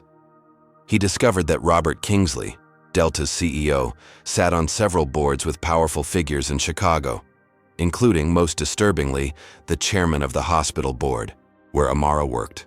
"It's a small world at the top," Washington explained. "These people golf together, attend the same charity galas, serve on the same boards. When one of them is threatened, they close ranks." The final blow came when Amara received an official letter from the hospital. Due to unrelated performance issues identified during her administrative leave review, her employment was being terminated, effective immediately. That night, alone in the bathroom where Zara couldn't hear her, Amara finally broke down. The systematic dismantling of their lives seemed complete. Her career was in tatters, their home gone, their reputations under attack, and now even Zara's education and welfare were being weaponized against them. The settlement offer from the airline, delivered through back channels, sat on the cheap hotel desk like a ticking bomb. The number had increased, now 8 figures, a life-changing sum that would secure their future forever. All they had to do was sign away their right to ever speak about what had happened, delete all social media posts, and issue a carefully worded statement walking back their claims of discrimination. When Amara emerged from the bathroom, eyes red but resolve hardening, Zara was sitting cross-legged on her bed, laptop open to a document she was typing. "What are you working on, baby?" Amara asked, trying to keep her voice steady. "My statement," Zara replied without looking up. "If I say that I was confused about what happened on the plane, that maybe Ms. Winters was just doing her job and we misunderstood because of my medical condition, would they leave us alone? Would you get your job back?" The sight of her 11-year-old daughter strategizing about how to surrender her truth to protect their family broke something in Amara. This wasn't just about them anymore. This was about every person who had ever been silenced by power and money, every child who learned that standing up for yourself was punished while injustice was rewarded. "No, baby," Amara said, sitting beside Zara and closing the laptop gently. "We're not going to do that. What happened to us was wrong, and pretending it wasn't would be another wrong." "But they're hurting us, Mom," Zara whispered. "They took your job. They're saying bad things about us." "I know," Amara acknowledged, "and it's scary and unfair. But some things matter more than comfort or safety. Sometimes the truth matters more than anything." Zara looked up at her mother, eyes searching. "What if they take me away from you?" The social worker lady was writing a lot of notes. "That won't happen," Amara promised, hoping it was true. "We have people on our side too. The Schultzes, Mr. Washington, Mr. Whitfield. And most importantly, we have the truth." But as she held her daughter that night, Amara wondered if the truth alone would be enough against the machinery of power now aligned against them. The system was fighting back with everything it had, and they were running out of resources and allies with each passing day. Have you ever stood up for what's right, only to find the whole system turning against you? Comment number 1. If you believe Amara should keep fighting for justice despite the consequences. Or number 2, if you think she should accept the settlement to protect her family. Don't forget to hit that like button if you believe in standing up against systematics, discrimination, and subscribe for the next part of this shocking true story. With powerful forces working against them from every angle, what chance do Amara and Zara really have? And who might step forward as the unexpected ally they desperately need? The most shocking twist in this case is about to be revealed. The systematic campaign against Amara and Zara intensified over the following weeks. What had begun as a confrontation with one prejudiced flight attendant had morphed into what felt like a coordinated assault from all sides. Elijah Washington's office suffered a second break-in, this time more brazen. The intruders bypassed other valuable items and targeted only case files and computers related to the Morgan case. The investigating detective, a different officer than before, took perfunctory notes and suggested installing better security rather than pursuing the case aggressively. This isn't a random burglary, Washington insisted during his interview with the detective. This is targeted theft of specific legal materials related to an active discrimination case. The detective, a heavy-set man with an air of disinterest, barely looked up from his notepad. Without evidence pointing to specific perpetrators, Mr. Washington, this remains classified as a standard burglary. We'll increase patrols in the area. When Washington pushed further, questioning why surveillance footage was once again malfunctioning during the exact time frame of the break-in, the detective's demeanor shifted subtly. You know, counselor, making false accusations against police could be considered obstruction, he said with quiet menace. I'd hate to see your bar license come under review. The threat was clear. Back off or face consequences. It was a pattern repeating with disturbing frequency across every aspect of their case. James Whitfield called to report that his IRS audit had escalated to include the last 7 years of his financial records. Anonymous callers had begun contacting his neighbors, suggesting he was under investigation for fraud. His car was vandalized with the word snitch scratched into the paint. They're trying to make an example of me, he told Amara during a carefully conducted call on a burner phone Washington had provided. The message is clear: stand with you, and you'll be destroyed. Despite the intimidation, Whitfield remained resolute. I didn't stand up to discrimination for 40 years in the airline industry just to back down now. These tactics only confirm we're on the right track. Inside the airline, the campaign against supportive witnesses continued. 3 flight attendants who had submitted statements corroborating Amara's account suddenly recanted, citing confusion about what they had observed. Their reversals came immediately after each had private meetings with airline management about career advancement opportunities. First Officer Marcus Chen, who had quietly apologized to Amara during the initial flight and later provided a statement about Vanessa's behavior, became the most significant loss. Washington had arranged for his deposition, considering his testimony critical since he had observed Vanessa's conduct from a position of authority. The evening before his scheduled deposition, Chen called Washington's office, his voice strained. I can't do it, he said simply. I'm sorry.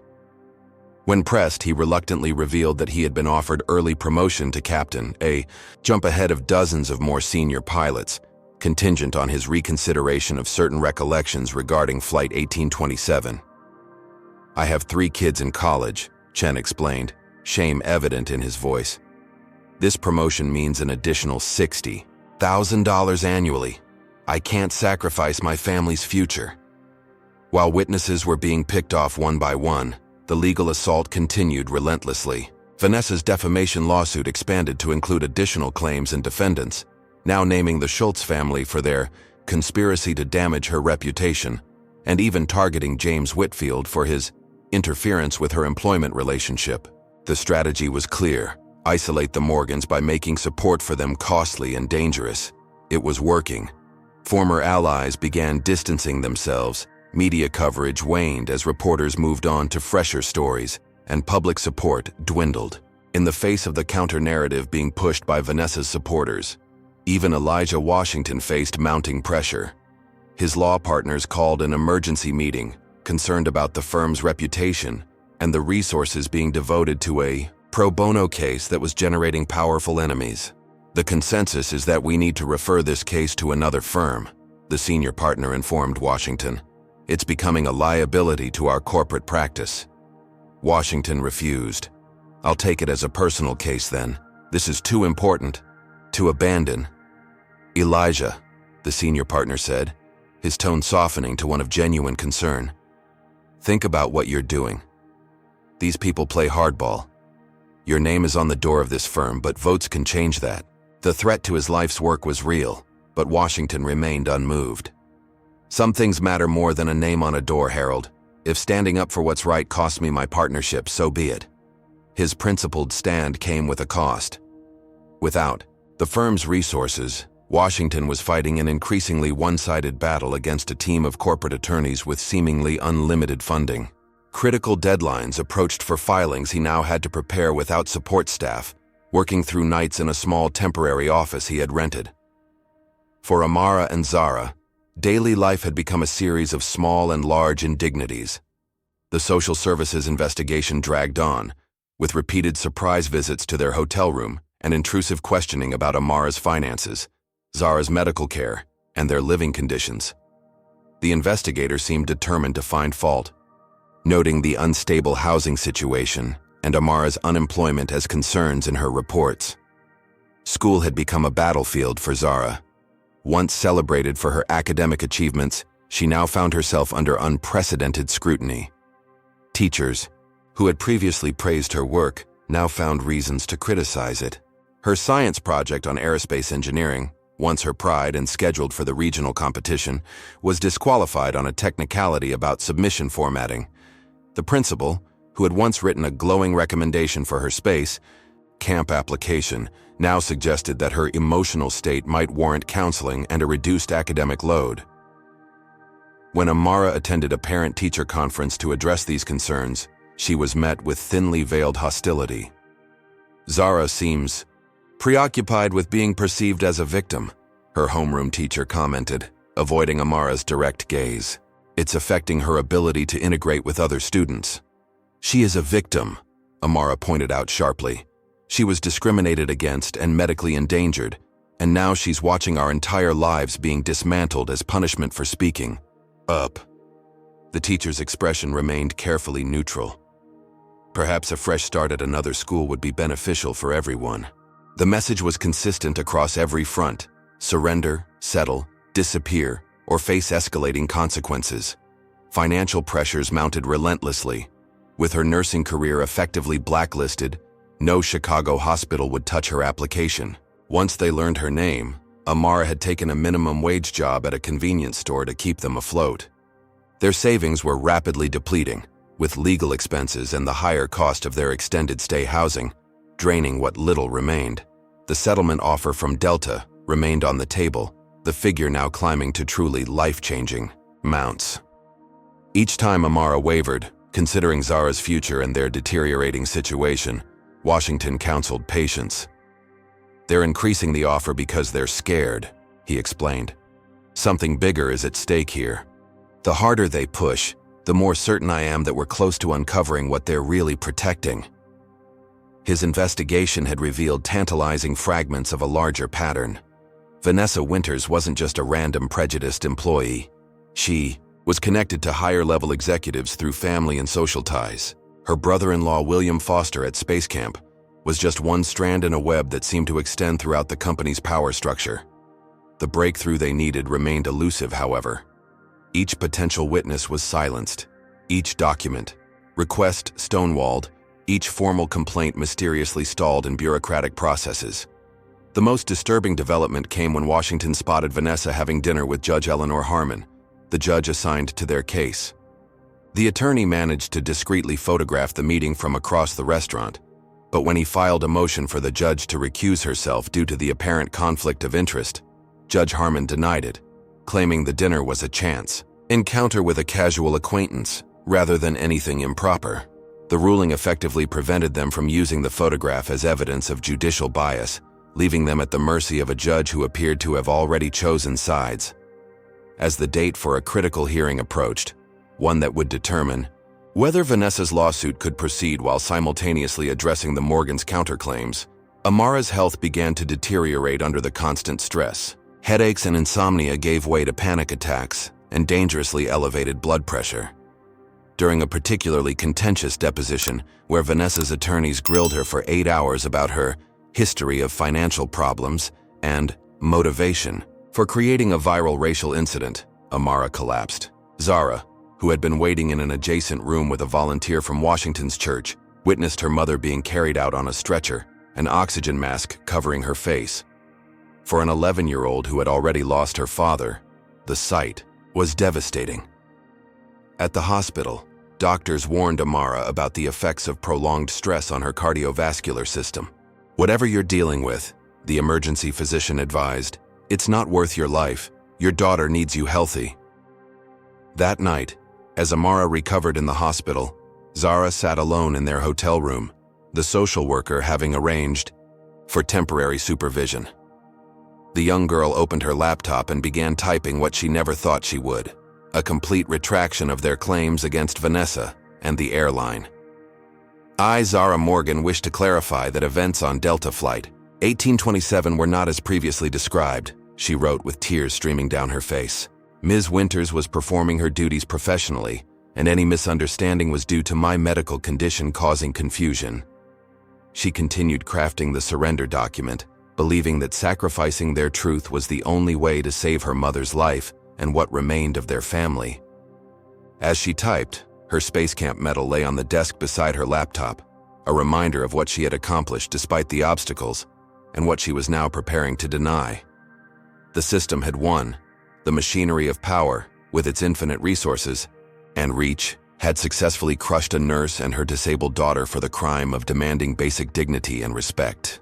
By morning, Zara planned to email her statement to Washington with instructions to use it however necessary to make the nightmare end.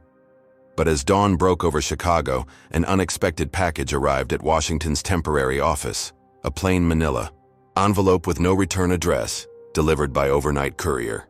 Inside was a USB drive and a handwritten note that would change everything. "I can't live with this anymore. The truth needs to be told, no matter the cost. Sandra Pierce."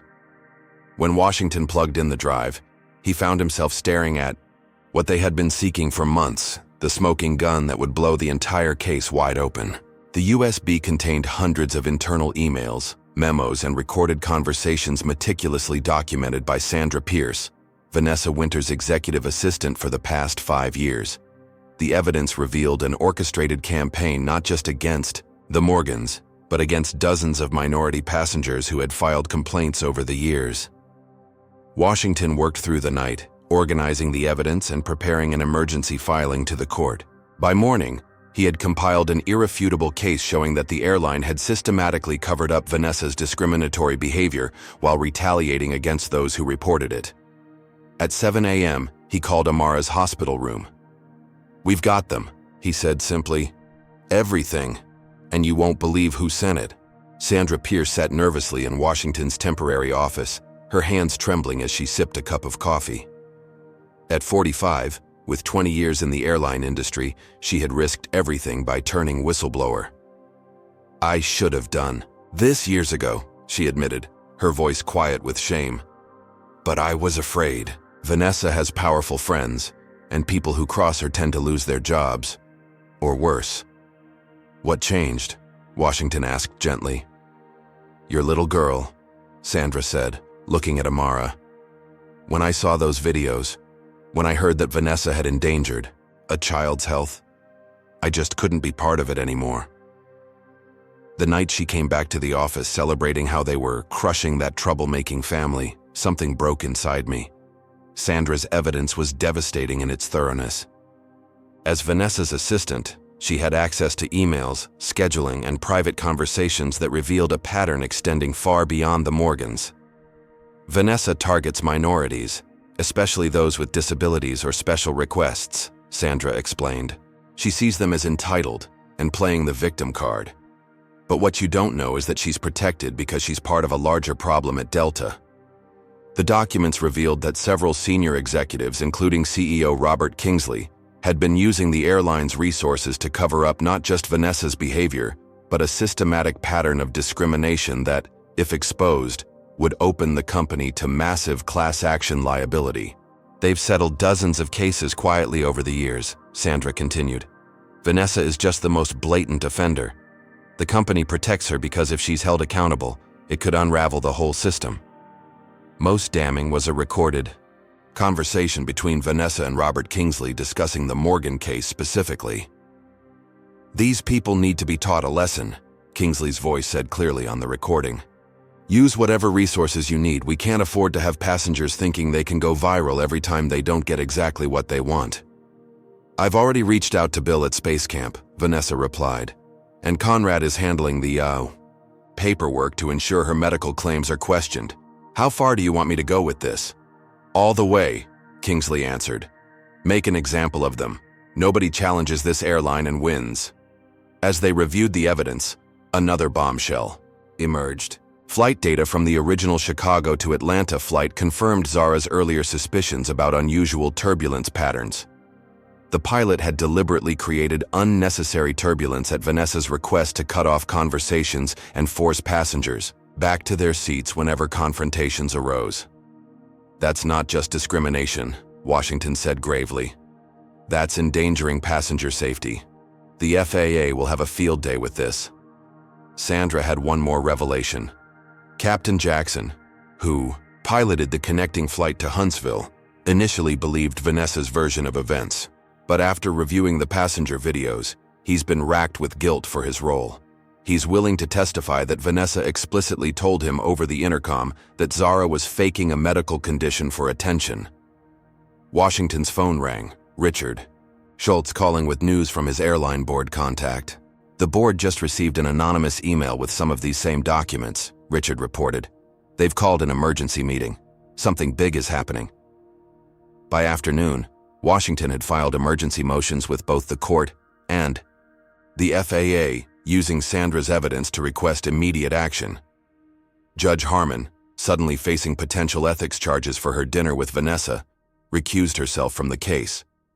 The newly assigned judge, Honorable Marcus Jenkins, reviewed the evidence and issued a temporary restraining order against Vanessa, the airline, and all associated parties, prohibiting any further retaliatory actions against the Morgans or their supporters. Meanwhile, other victims of Vanessa's discrimination, previously silenced by NDAs, began finding each other through private social media groups. Led by James Whitfield, who had connections throughout the industry, they organized a collective action to break their silence together, calculating that the airline couldn't sue dozens of people simultaneously without confirming the pattern. National civil rights organizations that had initially been cautious about the case now rushed to offer support, providing additional legal resources to Washington and media connections to ensure the story couldn't be buried. The tide was turning. But the most dramatic moment came when CEO Robert Kingsley, believing he was in a private board meeting, was caught on a hot mic making disparaging comments about Zara. "This whole mess over one troublesome little black girl in a wheelchair," he muttered to Conrad Phillips before realizing his microphone was live, broadcasting to the virtual attendees, including several major shareholders. "Just make her go away. Already." The comment, leaked to the press within hours, created immediate backlash. The company's stock plunged 15% in a single day, as investors panicked about potential liability and public relations damage. By evening, a congressional oversight committee announced an investigation into discriminatory practices in the airline industry, specifically citing the Morgan case as a catalyst. Senator Elaine Washington, no relation to Elijah, personally called Amara to express support and invite Zara to testify at upcoming hearings. For the first time in months, Amara allowed herself to feel something close to hope. As she sat beside Zara's bed that night, watching her daughter sleep peacefully for the first time since their ordeal began, she whispered a quiet prayer of gratitude for the unlikely heroes who had risked everything to stand with them. "We're going to be okay, baby," she promised softly, brushing a curl from Zara's forehead.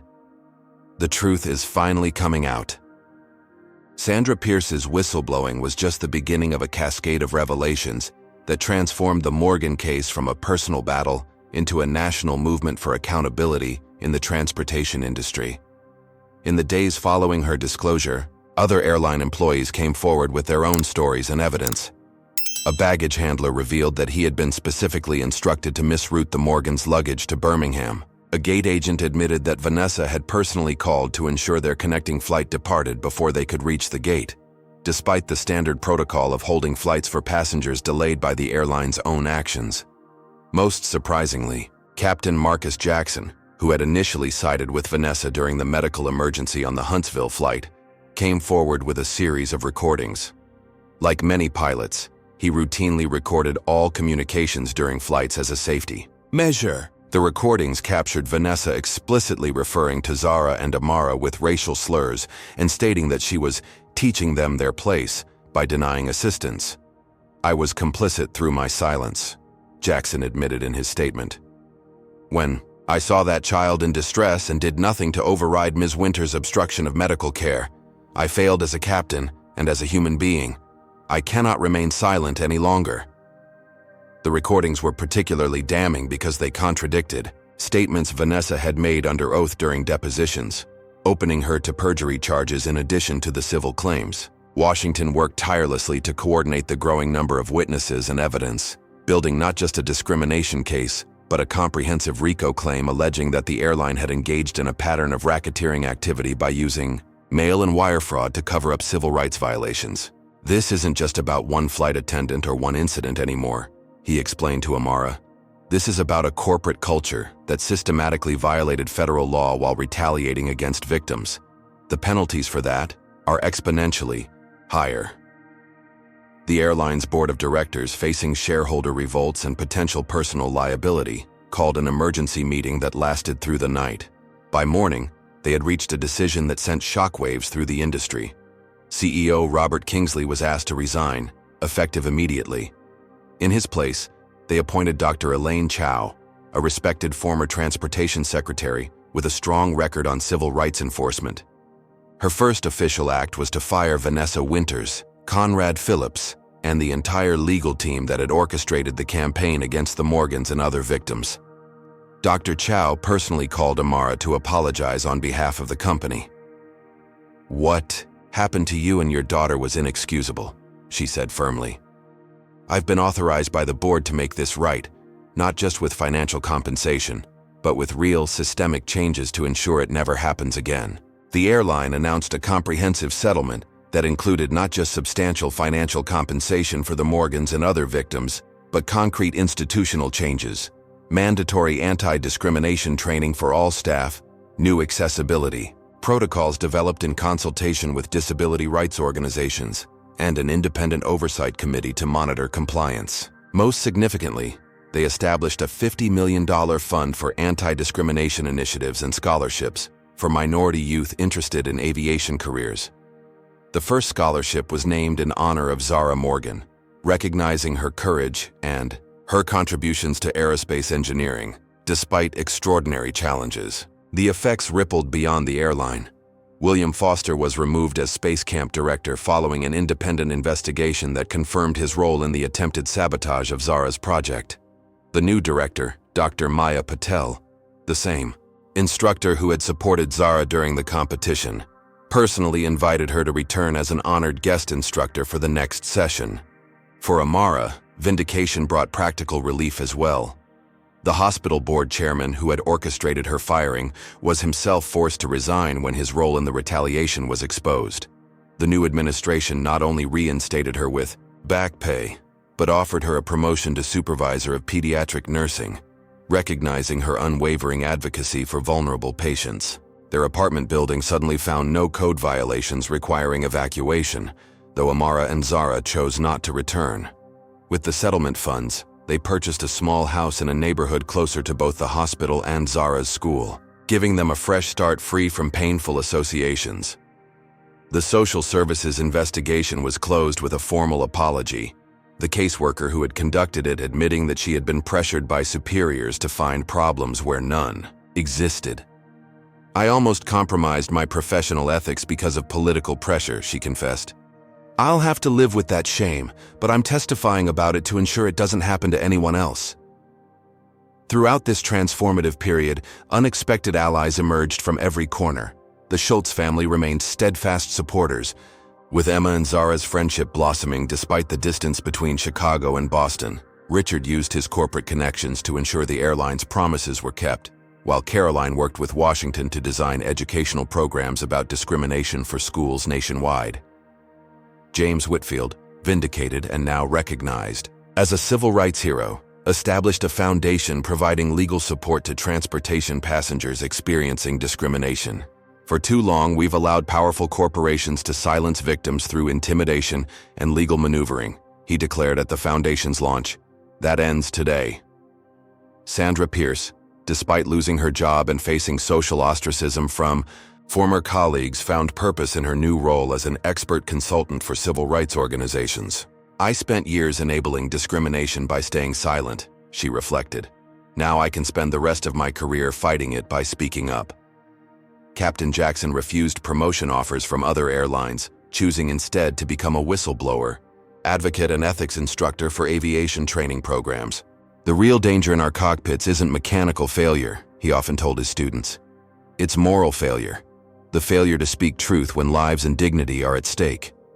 The congressional hearings brought national attention to the broader issues of discrimination in transportation. Zara's testimony, delivered with the composure and eloquence that belied her 11 years, moved legislators to tears and inspired bipartisan support for strengthened enforcement of existing civil rights laws.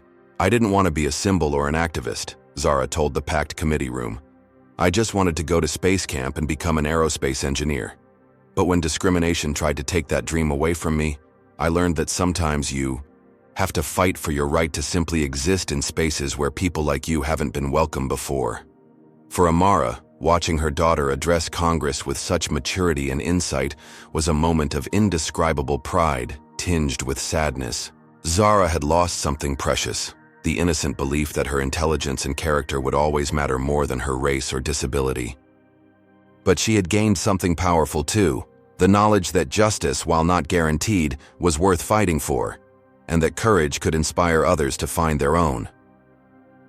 As winter gave way to spring, the Morgan case gradually faded from headlines, replaced by newer controversies and crises. But its impact continued to ripple through institutions and lives, a reminder that even the most entrenched systems could be changed when truth was wielded with persistence and courage. 1 year after the fateful flight that had changed their lives, Amara and Zara Morgan stood in the main auditorium of the U.S. Space and Rocket Center in Huntsville, surrounded by hundreds of young aspiring scientists and engineers. The occasion was the inaugural Zara Morgan Flight Innovation Competition, established as part of the airline's settlement, and now a prestigious annual event for young minds interested in aerospace engineering. Zara, now 12, had grown taller and more confident, though she still navigated the world in her wheelchair. As she took the stage to address the participants, she carried herself with the poise of someone who had weathered storms that would have broken many adults. "Last year, I came to space camp with a dream of designing spacecraft that would make space exploration accessible to everyone, regardless of physical ability," she began, her voice clear and steady. "What I didn't expect was that my journey to that dream would teach me more about courage and justice than about rocket engines." The audience, composed of students, educators, industry professionals, and civil rights advocates, listened in rapt attention as Zara recounted not just the discrimination she had faced, but the community of allies that had emerged to stand with her family. "The most important lesson I learned wasn't about aerospace engineering, though I still love that," she continued with a smile. "It was that systems, whether they're aircraft or institutions, are designed by humans and can be redesigned when they fail to serve all humans equally." In the front row, Amara watched her daughter with tears of pride glistening in her eyes. Beside her sat the unexpected community that had formed around their struggle: the Schultz family, James Whitfield, Elijah Washington, Sandra Pierce, Captain Jackson, and many others who had risked their own security to stand for justice. The past year had brought tremendous changes, both personal and systemic. The airline industry, shaken by the revelations from the Morgan case, had implemented sweeping reforms in accessibility and anti-discrimination policies.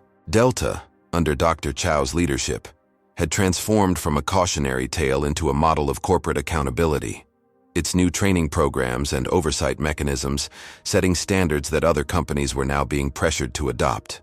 The $50 million fund established as part of the settlement was already supporting dozens of initiatives, from engineering scholarships for minority students to accessibility improvements in public transportation. The Zara Morgan Scholarship had sent its first 5 recipients to prestigious aerospace engineering programs, with Zara herself serving as a mentor despite her young age. On the legal front, the consequences had been equally profound. Vanessa Winters ultimately faced both civil and criminal charges, the latter stemming from endangering passenger safety by instructing pilots to create unnecessary turbulence and by obstructing medical care during an emergency. After a highly publicized trial, she received a suspended sentence and community service obligation, required to work directly with disability rights organizations, a punishment designed for education rather than mere retribution. Conrad Phillips and several other executives involved in the cover-up faced professional censure and civil penalties. Some chose to cooperate with authorities, revealing deeper patterns of discrimination that led to industry-wide investigations and reforms. Most significantly, the case had established important legal precedents for holding corporations accountable for systematic discrimination. Washington had successfully argued that using corporate resources to silence victims and cover up civil rights violations constituted a pattern of racketeering activity under RICO statutes, dramatically increasing both the penalties and the deterrent effect. The Morgan case, as it came to be known in legal circles, was now being taught in law schools as a landmark in both civil rights and corporate accountability jurisprudence. For Amara personally, the journey had transformed her as well. No longer just a dedicated nurse, she had become an advocate and public speaker, frequently addressing healthcare and transportation organizations about the intersection of race, disability, and access to services. The hospital where she now served as a department supervisor had established new protocols for accommodating patients with disabilities, with Amara leading the implementation team. Together with the Schultzes, the Morgans had established the Equity in Motion Foundation, dedicated to combating discrimination in transportation and public accommodations. The foundation provided legal support to victims, educational resources to institutions, and advocacy for policy changes at local, state, and federal levels. Sandra Pierce, once afraid to speak out, had found her voice as the foundation's director of corporate accountability programs, working with companies to develop internal whistleblower protections and ethical compliance standards. Fear kept me silent for too long, she often said in her presentations. Now I help create environments where people don't have to choose between their conscience and their livelihood. James Whitfield, despite his 70 years, had emerged as a tireless advocate for transportation equity, testifying before regulatory agencies and mentoring younger activists. I spent decades in airline management thinking change had to come, gradually, he reflected. The Morgan case taught me that sometimes justice needs to move at the speed of a rocket, not a glacier. Captain Jackson had established an ethics training program for pilots and flight crews, teaching them that their responsibility extended beyond technical operation of aircraft to the dignity and safety of every passenger. The cockpit is not separate from the cabin, his curriculum emphasized. We are all responsible for the human cargo we carry. Even William Foster, the former space camp director who had tried to sabotage Zara's experience, had undergone something of a transformation. After losing his position and facing public disgrace, he had eventually reached out to the Morgans through their foundation, seeking to make amends. Now he worked with corporate diversity programs, sharing his story as a cautionary tale of how bias can blind even educated professionals to their own discriminatory behavior. As Zara concluded her address at the competition, she unveiled the plaque that would hang in the Space Center's main hall, commemorating not just her individual achievement, but the collective effort that had transformed a personal injustice into a movement for systemic change. The stars have always been for everyone, she read from the plaque's inscription. Let us ensure that the path to reach them is equally accessible. The ceremony transitioned to the competition itself, where young engineers from diverse backgrounds presented innovations in spacecraft design, many specifically addressing accessibility challenges in space exploration. Zara took particular pride in mentoring Emma Schultz, whose project on gravity-adaptive mobility aids showed remarkable promise. Later that evening, at a private reception for the Foundation's supporters, Amara found a moment of quiet reflection amid the celebration. A year ago, she had been a single mother simply trying to give her talented daughter a chance to pursue her dreams. Now they stood at the center of a movement that was changing institutions and touching countless lives. "Penny for your thoughts," James Whitfield said, approaching with 2 glasses of sparkling cider and offering one to Amara. "I was just thinking about how differently this all could have ended," she admitted, accepting the glass. "If Sandra hadn't found her courage, if you hadn't stood up for us that first day, if the Schultzes hadn't been on that connecting flight, if your daughter hadn't been so brilliant and determined," James added. "Don't forget that part. Zara inspired people to be their best selves by refusing to be anything less than her full self, even when the system tried to diminish her." Across the room, Zara was deep in conversation with a NASA engineer who was taking detailed notes as she explained her latest ideas for adaptive control systems. Despite everything she had experienced, she had never lost her passion for aerospace, engineering, or her belief that she belonged in spaces where few people who looked like her or navigated the world as she did had been welcome before. "She's going to change the world, isn't she?" Amara said softly, watching her daughter's animated expressions as she described thrust vectors and orbital mechanics. "She already has," James replied simply. "We all have together." As the evening wound down, Amara and Zara found themselves standing outside the Space Center, gazing up at the stars that had always represented possibility to them. The Saturn V rocket was illuminated against the night sky, a monument to human ingenuity and the power of seemingly impossible dreams. "Mom," Zara said thoughtfully, "do you remember what you told me that night in the hotel, when everything seemed hopeless? When you said some things matter more than comfort or safety?" Amara nodded, remembering the lowest point of their journey, when surrender had seemed like the only option. "I told you that sometimes the truth matters more than anything." "You were right," Zara said, reaching for her mother's hand. "But I think I understand something now that I didn't then. It wasn't just about our truth. It was about changing the truth for everyone who would come after us." Amara squeezed her daughter's hand, overcome by the wisdom beyond her years. "That's exactly right, baby. That's exactly right." As they turned to leave, a young flight attendant trainee approached them hesitantly. "Excuse me," she said, her voice nervous but determined. "I just wanted to thank you both. Your case is why I decided to become a flight attendant. I want to be part of the change from the inside." She held out a small notebook filled with careful notes. "I've been studying all the new protocols. I promise you, on my flights, every passenger will be treated with dignity, regardless of their race or ability." Amara thanked her warmly, touched by this unexpected affirmation that their struggle continued to inspire positive change. As the young woman walked away, Zara looked up at her mother with a smile that held both innocence and hard-won wisdom. "Maybe that's how justice really works," she said thoughtfully. "Not just in big court cases and settlements, but in all the small choices people make every day once they've seen the truth." Amara nodded, wrapping an arm around her daughter's shoulders as they made their way toward the future. A future they had helped reshape not just for themselves, but for countless others whose names they would never know. Behind them, the Saturn V rocket stood as a testament to human potential, and before them stretched a path of possibility. Not an easy path, perhaps, but one they had helped make more accessible for all who would follow. The story of Zara and Amara Morgan offers profound lessons about courage, systemic discrimination, and the power of collective action. First, it reminds us that injustice thrives in silence. It was only when people began speaking out together that meaningful change occurred. One voice can be silenced, but many voices create an unstoppable force. Second, it illustrates how discrimination operates not through isolated incidents, but through interconnected systems. Vanessa's prejudice was protected by corporate structures, legal tactics, and social networks designed to preserve power rather than promote justice. Recognizing these patterns is essential to dismantling them.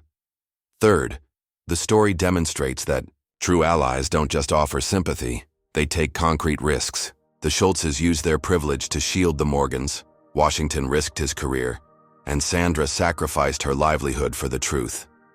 Real solidarity requires meaningful sacrifice. Fourth, it highlights the disproportionate burden placed on marginalized people to fight for basic dignity.